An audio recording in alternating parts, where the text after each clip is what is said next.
ज्याचे भाग्य चांगलं असेल त्याला आमच्या नामाचा छंद लागेल आणि त्याच्या मुखात सतत नाम जप असेल आणि आमच्या नामाची गोडी निर्माण होईल. ध्यानी मनी स्वप्नी ही नाम संजीवनी वदनी असेल. त्याला निरंतर सुखाची प्राप्ती होईल. तसं मधाचं सेवन करण्यासाठी भ्रमर कमळ फुलात गुंतून पडतो आणि अत्यंत आनंदाने आणि आदराने मधाचा आस्वाद घेतो.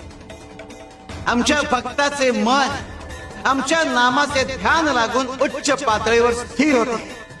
मन नामात एकाग्र होईल. त्याची चंचलता नाहीशी होईल आणि त्याचे उन्मन होईल. अरे नामस्मरण हेच प्रपंच व परमार्थ साधण्याचे साधन आहे. शिवाय शंकर.